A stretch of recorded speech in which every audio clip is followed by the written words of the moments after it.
आज वो सन्नाटे में पड़े हुए हैं। तो जाहिर है वो 400 पार का गुब्बारा फट गया है कि 4 जून के बाद कुछ बड़ा हो सकता है। पे क्या कहेंगे? देखिए, रुझान तो ये स्पष्ट है कि जिन लोगों ने खर्च का महा उत्सव मनाया था 3 दिनों तक, आज वो सन्नाटे में पड़े हुए हैं। कुल बीजेपी की अपनी सीट 230-32 पे जा रही है, बहुमत से अभी भी दूर है। और अगर मैं चंद्रबाबू नायडू की पार्टी टीडीपी को और यहाँ जेडीयू को थोड़ा विलग कर दूं तो मेजॉरिटी भी नहीं है।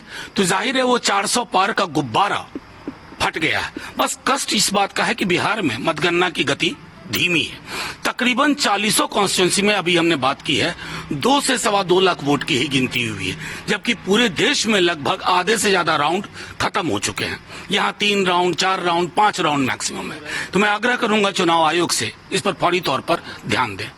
लेकिन सबसे अजीब बात ये देखा जा रहा है कि नीतीश कुमार जी का स्ट्राइक रेट तो सबको चौंका रहा है। देखिए, मैं एक बात बार बार कहूं, आपसे कहता हूं कि नीतीश जी इस गठबंधन के सूत्रधार भी थे। हालांकि बाद में उन्होंने निर्णय लिया, लेकिन मुझे जहां तक उनकी राजनीति को मैं समझता हूं, और जो तेजस्वी जी बार बार कह रहे थे कि 4 जून के बाद कुछ बड़ा हो सकता है, तो संभवतः नीतीश जी या फॉर दैट मैटर चंद्रबाबू, वो दोनों चाहेंगे कि देश को इस आत्म केंद्रित, आत्ममुग्ध, एक वेंडेटा वाली पॉलिटिक्स से दूर ले जाया जाए, ऐसा मेरा विश्वास है।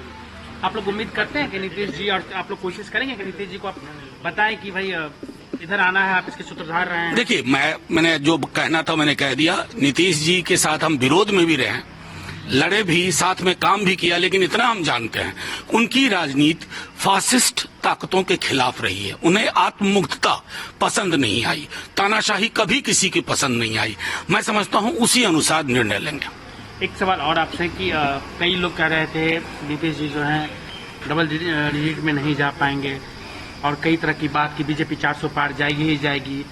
देखिए, नीतीश जी डबल डिजिट में नहीं जाएंगे, अगर ऐसा नहीं था कभी भी। नहीं तो जिस तरह से बीजेपी ने उनको घेर करके उनको अपने साथ लाया, तो उसी समय हमें लग गया था कि हताशा बीजेपी के अंदर काफी है। लेकिन महत्वपूर्ण प्रश्न ये है कि 400 पार आज 230 पे स्ट्रगल कर रहे हैं, 230 पे। ये अपने आप में संदेश है कि लोकतंत्र में आपकी आत्ममुग्धता, आपका अहंकार इतना न चला जाए ना कि आप वोटर को तुच्छ समझने लगे। मैं समझता हूं ये परिणाम उसी दिशा में इंगित कर। उत्तर प्रदेश का रिजल्ट चौंका रहा है, बड़े बड़े चेहरे वहां पे हार रहे हैं, बहुत पीछे चल रहे हैं अभी। देखिए, उत्तर प्रदेश का रिजल्ट मैं सच कहूं तो एग्जिट पोल में सिर्फ जिन लोगों ने यकीन किया था वो मान रहे हैं कि चौंका रहा। जितनी हमें खबर थी उत्तर प्रदेश से अलग अलग, खास करके पूर्वांचल के पूरे इलाके से, वहां लगभग सफाया हो रहा है। खुद मैं देख रहा था कि कैबिनेट मिनिस्टर 60-70 हजार से पीछे चल रही है।